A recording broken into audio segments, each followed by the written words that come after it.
참 예수님, 네, 또다시 사순절이 돌아왔습니다. 예비자들 위해서 간단하게 사순절 의미와 뜻을 설명드리자면 이렇습니다. 넉사자 열순자, 그래서 40일이라는 뜻입니다. 그래서 교회는 40일 동안 예수님의 부활을 보다 잘 준비하기 위하여 보석과 회개와 또 자선 이런 것들을 통해서 우리 자신을 정화하고 하나님께 좀 더 가까이 나아가고자 하는 특별한 기간을 말합니다. 그래서 이 기간 동안에는 우리 스스로의 그런 그 약점과 또는 좋지 못한 습관들을 좀 고치려고 애를 쓰고 또 절제와 극기를 통해서 내 자신을 이렇게 좀 다시 한번 되돌아보는 그런 정화의 시간이라고 할 수 있겠습니다. 이슬람 교도들은 라마단이라고 해서 그 기간 동안 정말 해 떨어지기 전까지는 아무것도 먹지 않으면서 그런 이 자기 자신에 대한 그 반성과 또 그 회개의 그런 기간을 정화의 기간을 갖습니다. 같은 정신으로 우리는 특별히 예수님의 부활을 좀 더 잘 맞이하고 또 그것은 나아가서 우리 자신들의 어떤 그 부활을 준비하는 그런 은혜의 시간으로 우리가 알면 되겠습니다. 지난 수요일부터 우리가 사순절 시작합니다마는 사순절 머리에 제를 받으면서 우리는 두 가지 중에 한 말씀을 듣습니다. 하나는 사람아 너는 흙에서 왔으니 흙으로 돌아갈 것을 생각하여라 하는 말씀과 또 하나는 회개하고 복음을 믿으십시오라는 이제 그런 말씀을 듣겠습니다. 바로 그 두 말씀 속에 이 사순절의 정신이 다 들어있다고 그렇게 볼 수 있겠습니다. 인간의 본래 운명이 어떤 것이고 또 흙으로 돌아간 그 인간은 이제 영혼은 죽지 않고 하나님의 품으로 다시 돌아갈 것이다라는 그러한 희망, 우리의 시작과 끝 그리고 우리의 미래에 대해서 생각하게 하는 아주 결정적인 말이 사람아 너는 흙에서 왔으니 흙으로 돌아가라. 그리고 점점점 그 뒤에 이어지는 아마 말씀은 그러나 믿는 이에게는 영원한 생명이 보장되어 있나니라 하는 말씀이 생략되어 있을 거라고 그렇게 생각하시면 좋겠습니다. 또 하나 오늘 복음에 나오는 것처럼 회개하고 복음을 믿어라. 회개란 이제까지의 나의 삶을 되돌아보면서 내가 좀 더 하나님께 가까이 나가고자 하는 방향 전환을 의미합니다. 그리고 그 방향은 바로 복음의 말씀, 하나님의 말씀 쪽으로 내가 나아가는 그런 생활을 의미합니다. 그래서 이 사순절 동안 우리가 좀 더 이제까지 생각하지 못했던 내 자신의 영혼의 상태를 다시 한번 점검하고 또 정화하는 그런 은혜의 시간을 함께 했으면 좋겠습니다. 특별히 오늘 복음은 예수님께서 광야에서 자신의 공생활을 준비하는 그러한 기간으로 40일 동안 광야에서 단식하며 기도하고 준비하는 그런 기간 동안 악마의 유혹을 많이 받으셨다라고 전하고 있습니다. 오늘 그 복음은 이게 짧지만 마테오하고 또 루카 복음은 좀 상세하게 전하죠. 악마가 다가와서 허기진 예수님께 이 돌을 보고 빵이 되보라고 하고 그리고 성전 꼭대기에 올라가서 네가 나한테 절하면 이 세상 모든 것을 다 주겠다고 유혹하고 그리고 여기서 뛰어내려라 그러면 너희 천사가 받아줄 거 아니냐.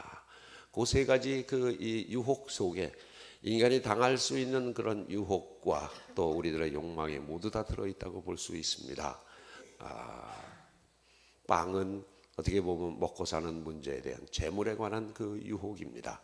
그리고 성전 꼭대기에 올라가서 세상의 부귀영화를 다 보여주면서 나에게 절하면 이거 다 주겠다라고 하는 부분은 어쩌면 우리들이 가질 수 있는 명예와 권세에 대한 유혹에 대한 겁니다.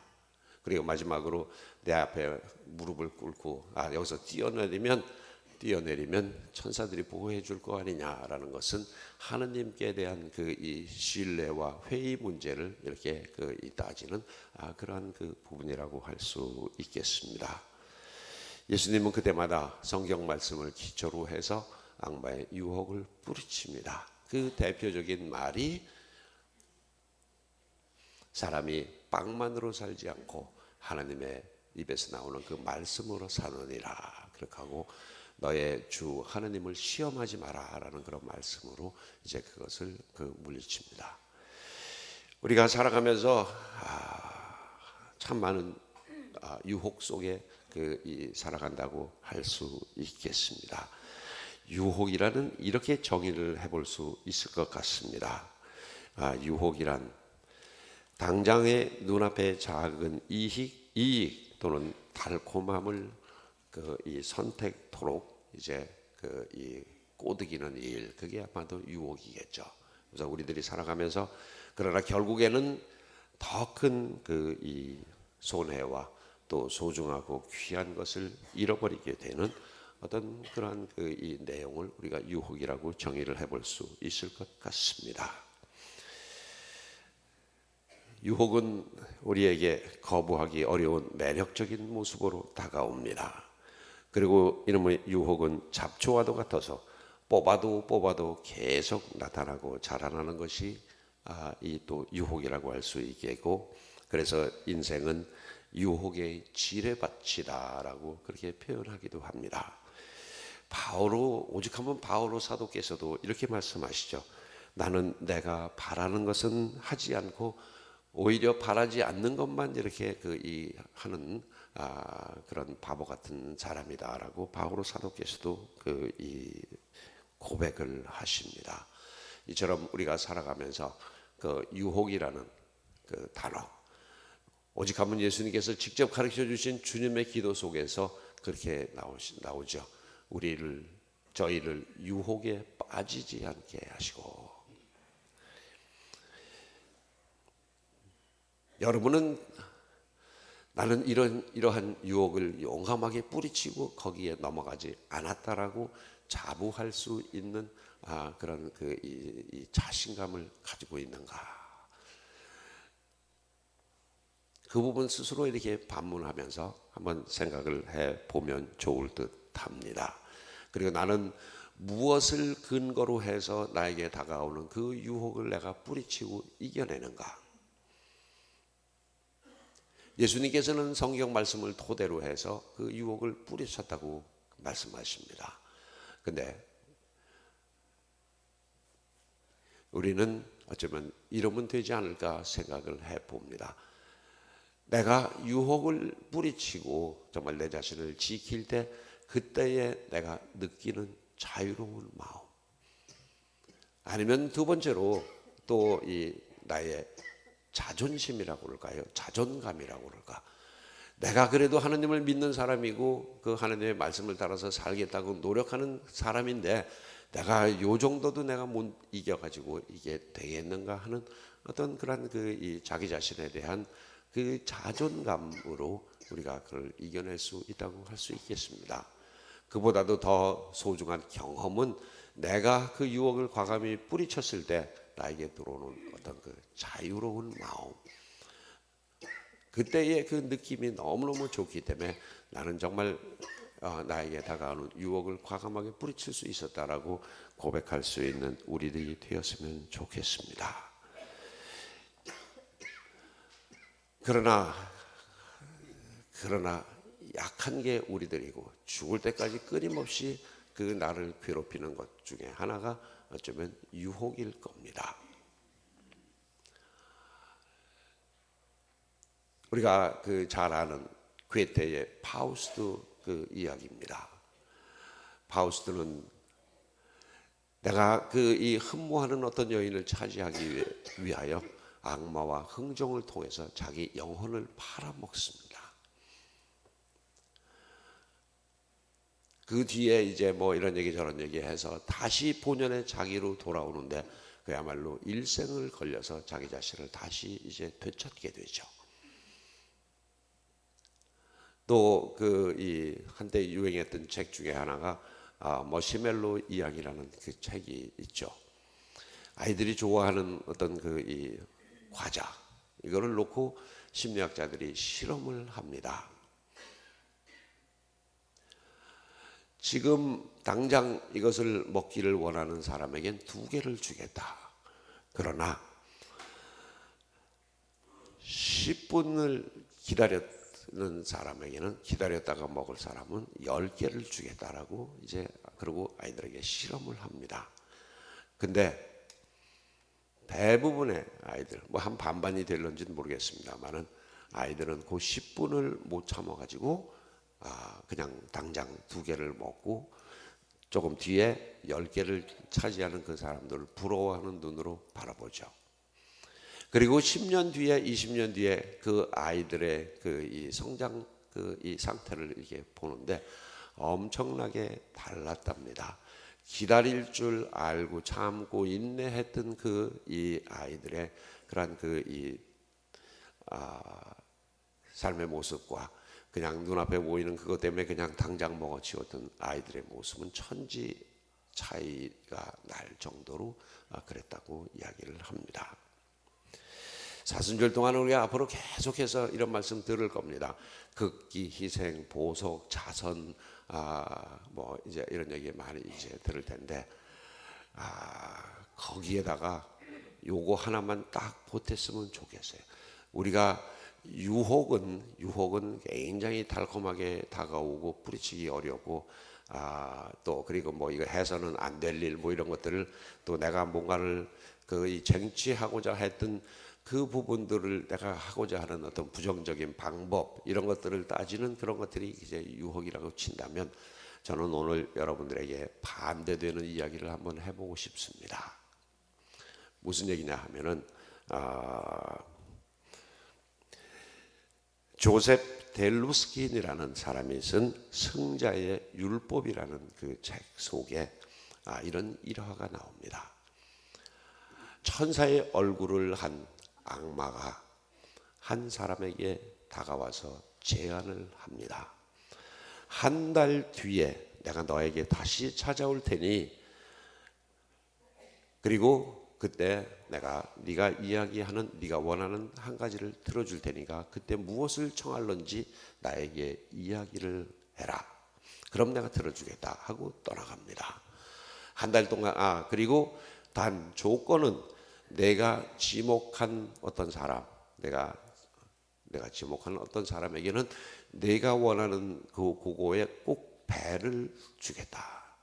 그러니까 너에게 만약에 돈 10억을 준다, 네가 10억을 청한다면 그 네가 지목한 그 사람에게는 20억을 주겠다. 이렇게 그 이야기를 하고 떠났답니다. 이 사람은 한 달 동안 고민을 합니다. 무엇을 청할까, 또 누구를 지목할까 하다가 고민을 하다가 이제 한 달이 지나갔고, 한 달이 지난 뒤에 나타난 그 악마에게 이 사람이 뭐라고 얘기하냐면, 천사의 얼굴을 했으니까 천사님 제 눈 하나를 빼주십시오. 그리고 저는 어떤 사람을 지명합니다. 그러면 나는 눈 한쪽이지만 그 사람은 눈 두 쪽을 다 잃어버리는 거 아니겠어요? 사람의 심리가 이렇다는 얘기입니다. 끔찍하죠?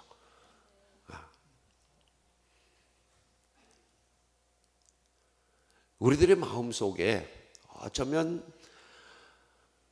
뭔가를 갖고자 하는 그런 것보다는, 사촌이 뭐 땅 사면 배 아프다고 남을 시기하고 그야말로 미워하고 경쟁하고 하는 그 안에 들어있는 그런 복수심 같은 것들, 뭔가를 그냥 주십시오 하는 어떤 그런 건 참 순수하고 순진한 것 같아요. 근데 한편으로는 교묘하게 내 이웃 어떤 사람을 내가 하여튼 그냥 미워하고 질투하고 비교하고 시기하고 하면서 정말 아주 철저하리만큼 그 사람을 짓밟고자 하는 그 마음속에 욕망들, 이런 것들을 좀 버려봤으면 좋겠다 생각합니다. 만약에 그 사람이 저는 아무개를 지명하고 저에게 10억을 주십시오. 그리고 저는 그 돈을 그에게 주겠습니다. 라고 이야기를 한다면, 나는 10억을 받아서 그 친구에게 주면 그 친구는 20억을 받아서 나한테 줄 거 아니에요. 말 한마디, 마음씀 하나가 이렇게 큰 차이가 있는 겁니다. 내가 내 눈 하나를 잃어버리는 한이 있더라도 저놈은 눈깔 두 개를 다 없애야 내 속이 시원하다라고 생각하는 우리 마음속에 그런 그 복수심, 이런 것들 이 사순절 동안 우리가 좀 고쳐봤으면 좋겠어요. 아마 오늘 강론 끝나고 나면은 오늘 뭐가 남습니까 하고 이제 나중에 물어보면 틀림없이 내 눈 하나 빼고 저놈 눈깔 두 개 빼고 그 말씀만 기억이 납니다라고 아마 얘기하실 거예요. 좋아요. 그것을 토대로 해서 내 마음을 살펴보는 그런 사순절이 됐으면 좋겠어요.